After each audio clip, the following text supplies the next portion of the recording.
The bell above the door of Cormac's compendium didn't so much jingle as it let out a tortured metallic groan, a sound that perfectly mirrored the disposition of its owner. Cormac Vance heard it from his perch on a rickety wooden ladder, his nose buried in a first-edition copy of The Once and Future King. He didn't look up. Looking up required acknowledging the presence of another human being, and Cormac had long held the philosophy that most humans were a blight upon the quiet sanctity of a good bookshop. The shop itself was a reflection of its master, a labyrinth of towering, slightly tilting bookshelves that smelled of aged paper, lemon-scented polish, and a faint, comforting hint of dust. Sunlight fought its way through the grimy front window, illuminating motes of dust that danced like lazy fairies. It was a place of quiet order, of stories neatly categorized and alphabetized, a fortress against the cacophony of the modern world. "Mr. Vance." Cormac winced. It was a woman's voice, and it was, to his profound irritation, cheerful. He knew that voice.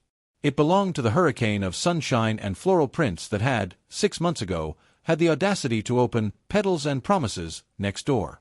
He slowly descended the ladder, his joints protesting with a series of small pops. He was a man in his late 40s, with a face that seemed permanently set in a scowl, framed by unruly salt and pepper hair. His tweed jacket was worn at the elbows, a testament to a life spent leaning against bookshelves. He found her standing by the front counter, a vision of unbearable brightness. Elara Finch was probably in her early 30s, with a cloud of honey-blonde hair and eyes the color of a summer sky. She wore a bright yellow dress dotted with daisies, and she seemed to bring her own weather system into the room, one that smelled overwhelmingly of freesias and optimism. "Miss Finch," he grunted, the words sounding like gravel being crushed under a boot.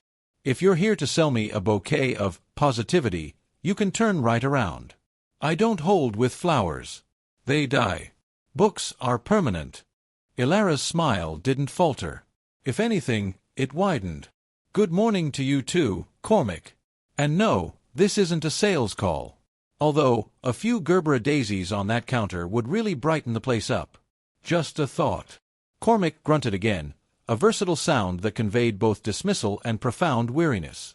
"It's about the Willow Creek Autumn Equinox Festival," she pressed on, undeterred. She placed a brightly colored flyer on his counter.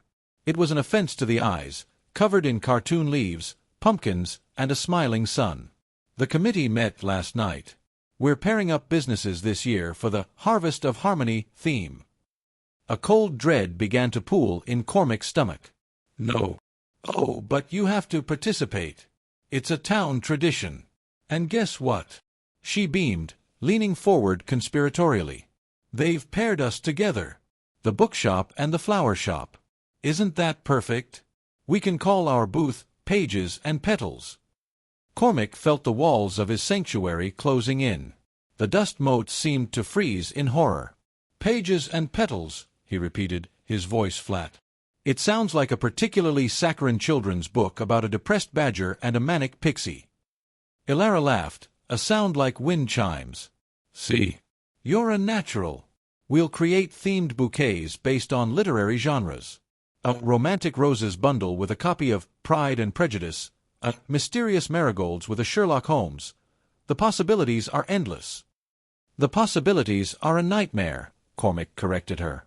"My participation in this festival of forced merriment begins and ends with me locking my door and drawing the blinds."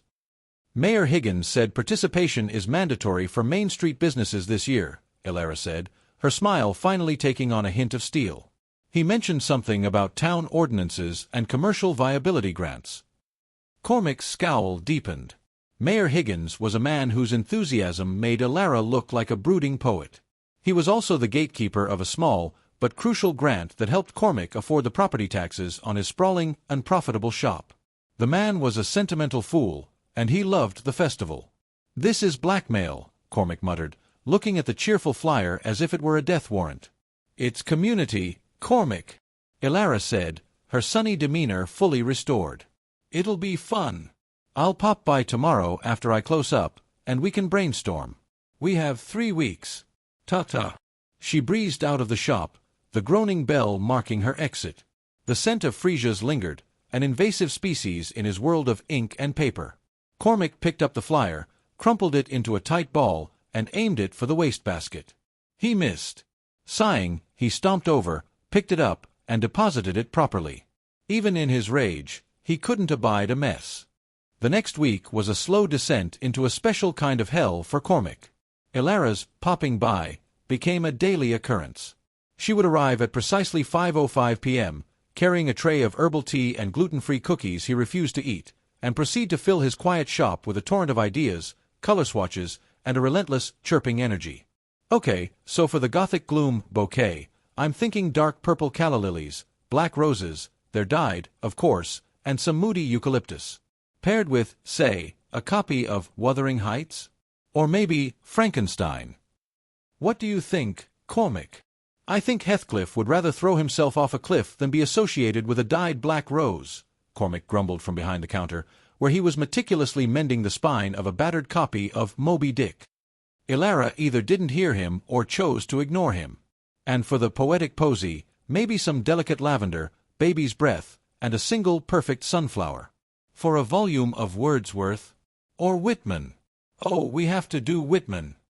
Leaves of Grass for literal grass. Cormac winced. Please don't. He tried resistance. He tried silence. He tried pointedly reading a book about the siege of Stalingrad during their meetings. Nothing worked. Elara's optimism was an impenetrable shield. She would simply place a cup of chamomile tea next to him and continue sketching bouquets on a large notepad, her hand flying across the page. One afternoon, a customer, a regular, an elderly professor who appreciated the shop silence, came in looking for a specific volume of Persian poetry. As Cormac was helping him, Elara burst in, holding a sprig of something green and pungent. Cormac! Smell this. It's apple sage. Doesn't it just smell like autumn and a little bit like magic? I'm thinking we can weave little sprigs into the baskets. The professor had raised an eyebrow, taken his book, and left with a hurried nod. Cormac felt a hot flush of shame. He was losing his credibility, his sanctuary was being violated, and the smell of apple sage was giving him a headache. "Miss Finch," he said, his voice dangerously low, "this is a place of business. My business, which, in case you haven't noticed, revolves around quiet contemplation, not olfactory assaults." Elara's smile finally slipped. For a fraction of a second, he saw a flicker of something else in her summer sky eyes, hurt, perhaps, or frustration. But it was gone as quickly as it came. "Contemplation is wonderful, Cormac," she said, her voice softer. "But so is connection. This festival, it's not just about selling things. It's about sharing what we love with the town. Don't you love these books?" Cormac looked around at the shelves, at the thousands of spines containing countless worlds. Of course he loved them. They were his only constant, his refuge from a world that had proven too loud, too messy, and too painful. They didn't leave. They didn't die. They didn't demand anything more from him than a quiet corner and a willing mind. "That," he said coldly, "is none of your concern." He turned his back on her, pretending to reorganize a shelf of Russian classics. He heard her take a slow, deep breath. "I'll see you tomorrow, Cormac," she said, her voice once again bright, though he thought he detected a slight tremor. "We need to finalize the book selections." When she was gone, the silence felt heavier than before, and for the first time, it felt lonely. The turning point came on a rainy Tuesday. A delivery truck, skidding on the slick pavement, had mounted the curb and smashed directly into the front window of Petals and Promises. Cormac heard the crash from inside his shop. The sound of shattering glass was unmistakable, a violent intrusion into the peaceful patter of the rain. He rushed to his door and looked out. The scene was one of devastation. The truck's front end was embedded in Elara's beautiful bay window. The delicate wrought iron stand displaying her pre-made bouquets was twisted, a colorful massacre of crushed petals and broken stems scattered across the wet sidewalk. Water was pouring into the shop. He saw Elara standing in the rain, her yellow dress soaked and clinging to her, her usually perfect hair plastered to her face. She wasn't moving. She was just staring at the wreck of her store, and the expression on her face shattered something inside Cormac. It wasn't just business loss or frustration. It was a profound, gut-wrenching grief. The sunny, unflappable mask was gone, and what was left was raw and vulnerable. Without thinking, Cormac grabbed the large, sturdy umbrella he kept by the door and strode out into the downpour. He reached her side and held the umbrella over her head, blocking the cold rain. "Elara," he said, and his voice was softer than he'd used with her, with anyone, in years. She turned to him, her eyes wide and shimmering with unshed tears. "They're all ruined," she whispered, gesturing to the trampled flowers. "The delphiniums, the peonies I got specially for the wedding this weekend. It's all gone." "Come inside," Cormac said, his tone leaving no room for argument.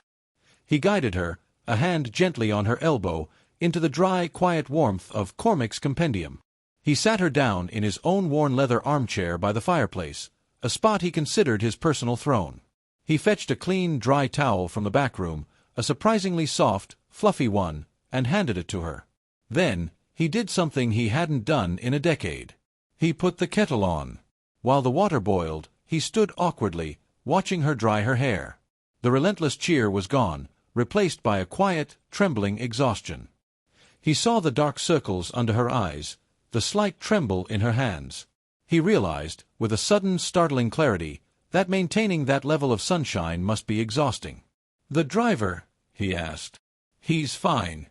Just shaken," she said, her voice muffled by the towel. "The police are with him. The insurance. It will take weeks. The festival is in 10 days. She looked up at him, and the naked despair in her eyes was like a physical blow. "This was supposed to be my big break. To get my name out there. To really become part of the town." Cormac didn't know what to say. He was out of practice with comfort. So he made her tea. Not the herbal nonsense she always brought him, but strong, proper English breakfast with a splash of milk, the way his grandmother had taught him. He handed her the chipped, but clean, mug. "Drink this," he commanded, though his voice was gruff, not unkind. She took a sip, her hands warming around the mug. They sat in silence for a few minutes, the only sounds the ticking of the grandfather clock and the rain against his own intact window. "Your shop," she said finally. "It's so quiet, so safe." "It's just books," he said. "It's not," she replied, looking around. "It's a fortress. You've built yourself a beautiful, quiet fortress." Cormac was silent. She saw too much. "Where will you work?" he asked, changing the subject. "I don't know. The back room is okay, but the front is uninhabitable." Another long silence. Cormac wrestled with an internal demon, a creature of habit and solitude that screamed in protest at what he was about to do. He took a deep breath. "You can work in here," he said. Elara stared at him. "What?" "The front of my shop. The space by the window. It gets good light. You can set up a temporary flower station."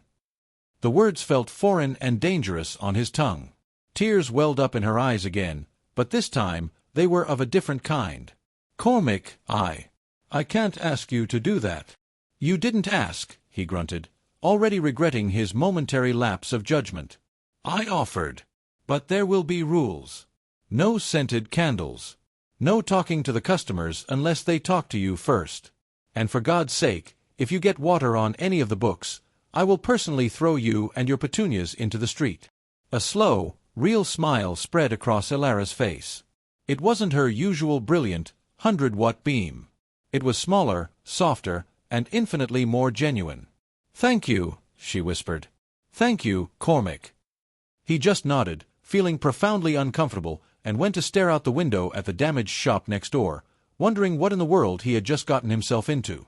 The following week was a strange, new equilibrium. Elara moved her most salvageable stock and her essential tools into a corner of Cormac's shop. True to his word, he grumbled and scowled, enforcing his rules with the rigidity of a military general. But a subtle shift had occurred. He watched her work. He saw the fierce concentration on her face as she stripped thorns from a rose stem, the delicate precision with which she arranged a bouquet. This wasn't just frivolous decoration. It was a craft. She wasn't just sunshine and smiles. She was an artist with a deep, quiet knowledge of her medium. He found himself, on more than one occasion, watching her hands as they worked, so capable and sure. One evening, as she was struggling to wire some particularly stubborn protea into a dramatic arrangement, a copy of Jane Eyre, slid from a nearby shelf and landed with a soft thud at her feet. Cormac, from his ladder, grunted. St. John Rivers. A man of rigid, icy principle. Much like that flower. Unbending. Elara picked up the book, looking from it to the protea. A slow smile dawned on her face. You're right. It's stubborn, but there's a stark beauty to it. She looked at him, a new light in her eyes. You see it too, don't you? The connection. I see a flower that's difficult to work with, he deflected. But the dam had cracked. The next day, when she was creating a bouquet of soft pink peonies and white hydrangeas, Cormac, without looking up from his ledger, said, "Too saccharine. Needs something to ground it. Some Veronica. It has a spiky, architectural quality. Like Elizabeth Bennet's wit beneath her charm." Elara's jaw dropped. She found the Veronica and added it. The bouquet was transformed. It was perfect. After that, their collaboration became a real conversation. He would suggest a book, she would craft a bouquet to match its soul. He pointed out the melancholy beauty in a sprig of silvery dusty miller for a collection of Bronte poems. She argued for the vibrant, chaotic joy of a multicolored zinnia mix for The Secret Garden.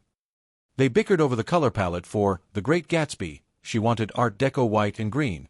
He insisted on a single, shocking, tragic orange marigold to represent the green light and the Valley of Ashes. The festival booth, Pages and Petals, was no longer just Elara's bright idea. It was becoming a shared project. Cormac found himself carefully selecting the books, not just for their genre, but for their condition, their feel. He brought from his own private collection a pristine illustrated edition of The Wind in the Willows, to pair with her riverbank bouquet of reeds, lavender, and moss. He learned that her sunshine was a choice, a hard-fought battle against a childhood of instability. She'd moved constantly, and the only constant had been the small garden her mother would plant at every new, temporary home. Flowers were her anchor, her promise of beauty and permanence.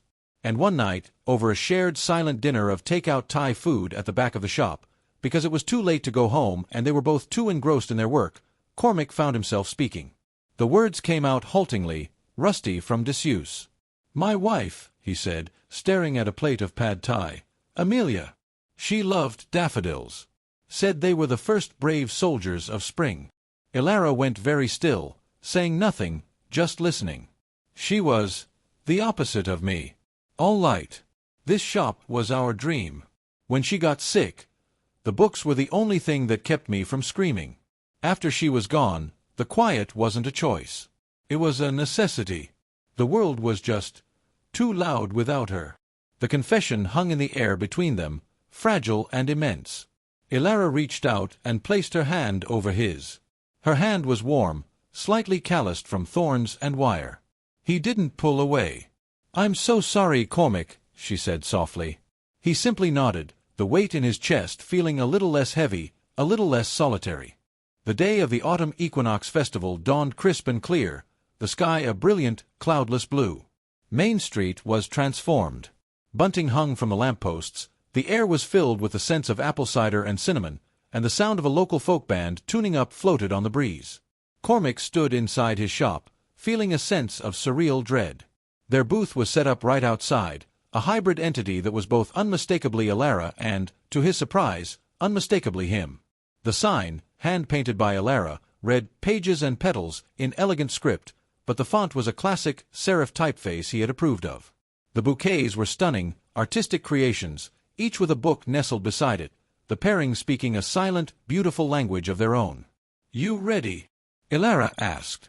She was wearing a deep burgundy dress the color of a dying autumn leaf, a departure from her usual bright palette. She looked nervous but excited. "No," Cormac said truthfully. She laughed and straightened his tie, a gesture so intimate and unexpected he froze. "You'll be fine. Just stand there and look broody and literary. It's part of the brand." To Cormac's utter astonishment, the booth was a sensation.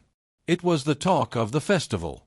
People weren't just buying, they were lingering, discussing the books, the flowers, the connections between them. A young couple bought the Romantic Roses and Pride and Prejudice bundle, their hands brushing as they reached for it. An elderly woman wept softly when she saw the Poetic Posy, paired with a book of Mary Oliver poems, saying it reminded her of her late husband.